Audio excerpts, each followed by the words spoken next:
आज हम रीजनिंग के कुछ महत्वपूर्ण प्रश्नों को हल करेंगे। दोस्तों, ये प्रश्न गत वर्षों में परीक्षाओं में पूछे गए प्रश्न हैं और इन प्रश्नों के माध्यम से आप अपनी परीक्षा की तैयारी को बेहतर कर सकते हो।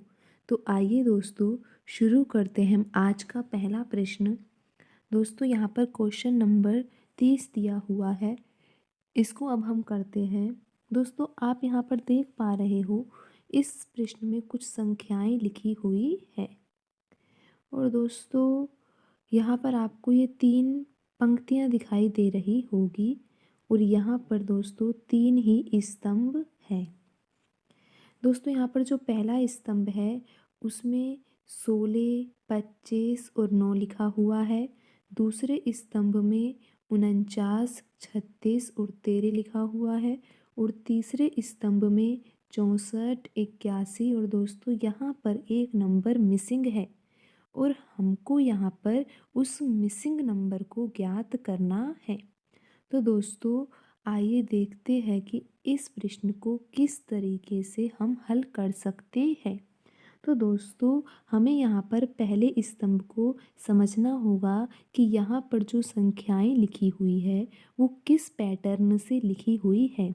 फिर दोस्तों, उस पैटर्न को हम दूसरे स्तंभ में भी लगा के देखेंगे।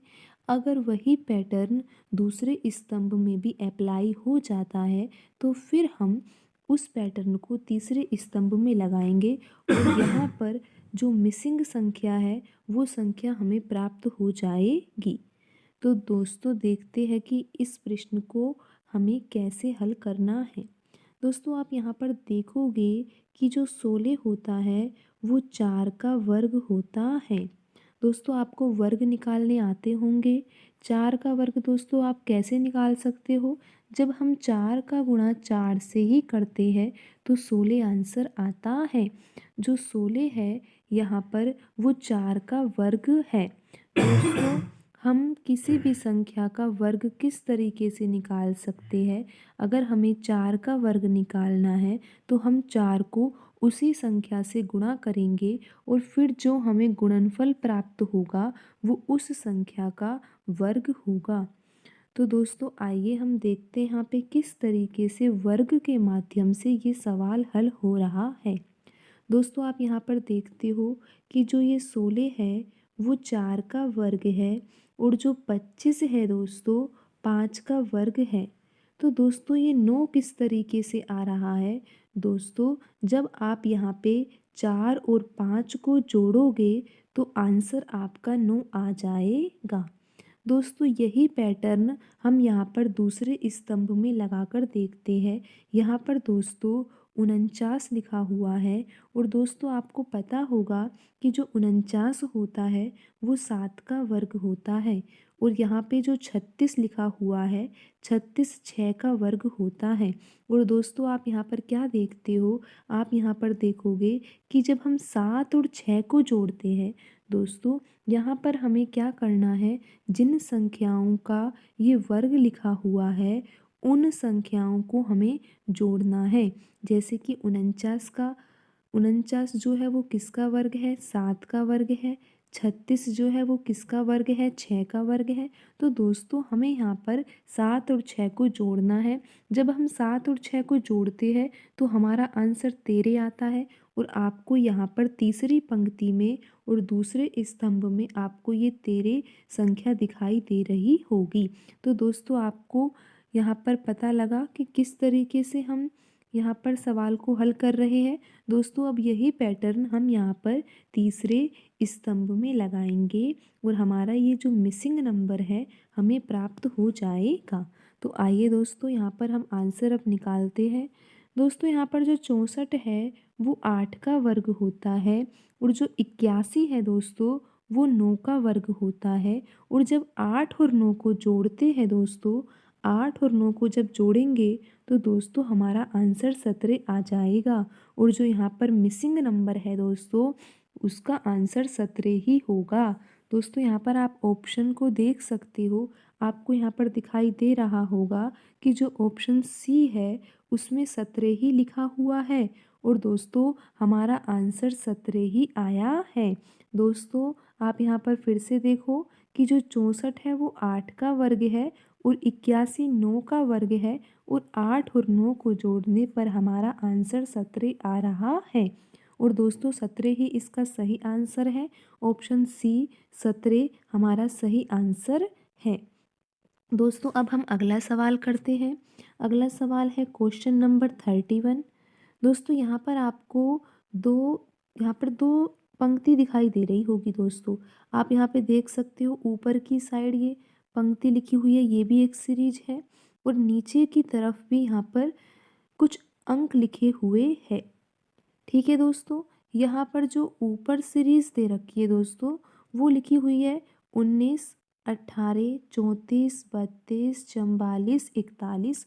और दोस्तों यहाँ पर आप देखो कि जो दो लिखा हुआ है वो 19 और 18 के बीच में लिखा हुआ है और 34 और 32 के बीच में 4 लिखा हुआ है और यहाँ पर 44 और 41 के बीच में यहाँ पर मिसिंग संख्या है। यानी कि हमें यहाँ पर ये पता लगाना है कि यहाँ पर कौन सा अंक दिए गए ऑप्शनों में से आएगा।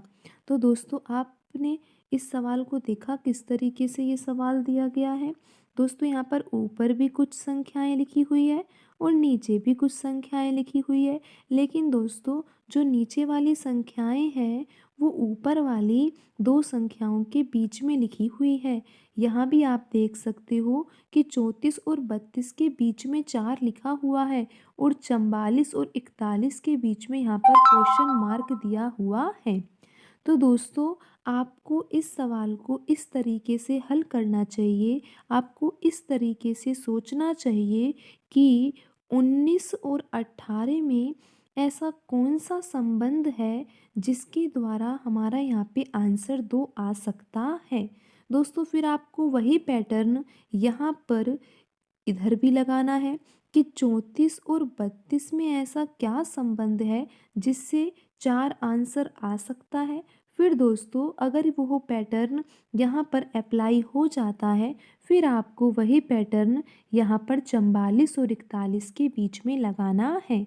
तो देखते हैं दोस्तों कि यहाँ पर आंसर किस तरीके से हमारा आ सकता है। दोस्तों आप यहाँ पर क्या देखते हो कि 19 और 18 को जब हम घटाते हैं दोस्तों, 19 में से 18 को घटाएंगे तो दोस्तों आंसर हमारा क्या आता है, एक आंसर आता है। पर दोस्तों यहाँ पर 2 लिखा हुआ है तो इसका अर्थ सीधा सीधा ये है कि हमने यहाँ पर 1 में 2 का गुणा किया है। जब हम 1 में 2 का गुणा करेंगे तो आंसर 2 आएगा। तो दोस्तों आपने देखा हमें क्या करना है, हमें यहाँ पर 19 में से 18 को घटाना है। जब हम 19 में से 18 को घटाएंगे तो दोस्तों 1 आएगा। लेकिन दोस्तों आप यहाँ पर देख सकते हो यहाँ पर 2 लिखा हुआ है तो अब हमें ये सोचना है कि 2 कैसे आ सकता है। तो दोस्तों 2 तो जब ही आएगा ना जब 1 में हम किसका गुणा करेंगे दोस्तों, 2 का गुणा कर देंगे तो यहाँ पर 2 आंसर आ जाएगा। तो दोस्तों आपको ये पैटर्न समझ में आया। हम यहाँ पर इन दोनों ये इस बड़ी संख्या में से छोटी संख्या घटा रहे हैं, 19 में से 18 घटा रहे हैं और उसके बाद जो हमारा आंसर आता है उसमें 2 का गुणा कर रहे हैं। तो दोस्तों अब यही पैटर्न हम यहाँ पर आगे दी गई संख्याओं में लगाते हैं। तो दोस्तों देखो यहाँ पर 34 में से जब हम 32 को घटाएंगे तो दोस्तों हमारा आंसर क्या आएगा। दोस्तों हमारा आंसर जब 2 आएगा लेकिन यहाँ पर 4 लिखा हुआ है तो इसका सीधा सा अर्थ है कि जब हम 2 में 2 का ही गुणा करेंगे, दोस्तों हमने यहाँ पर भी 2 का ही गुणा किया था जब भी 2 आंसर आया था। तो दोस्तों यहाँ पर जब 4 लिखा हुआ है तो 4 के लिए हमें 2 में 2 का ही तो गुणा करना होगा। जब हम 2 में 2 का गुणा करते हैं तो फिर हमारा आंसर 4 आ जाता है। दोस्तों हमारा ये जो पैटर्न है वो बिल्कुल सही है क्योंकि ये पैटर्न पहले दी गई संख्याओं में भी अप्लाई हुआ और फिर दूसरी जो ये संख्याएं दी गई है इनमें भी अप्लाई हो गया। तो दोस्तों अब हम यही पैटर्न जो हमें यहाँ पर मिसिंग नंबर ज्ञात करना है उसमें लगा सकते हैं। तो आइए दोस्तों देखते हैं कि हमारा आंसर क्या आएगा। दोस्तों जब आप 44 में से 41 को घटाओगे तो 3 आएगा, और जब हम 3 में 2 का गुणा करेंगे तो दोस्तों हमारा आंसर क्या आ जाएगा, 6 आ जाएगा। दोस्तों आपने इन सब संख्याओं को भी प्राप्त करने के लिए 2 का गुणा किया था, तो दोस्तों यहाँ पर मिसिंग नंबर भी 2 का गुणा करने पर प्राप्त होगा, और दोस्तों हमारा सही उत्तर जो है 6 होगा। और दोस्तों आप देख सकते हो यहाँ पर जो ऑप्शन बी लिखा हुआ है उसमें 6 ही लिखा हुआ है, और दोस्तों हमारा जो सही आंसर है वो ऑप्शन बी ही है। दोस्तों आज की वीडियो में इतना ही, मिलते हैं अगली वीडियो में। धन्यवाद दोस्तों।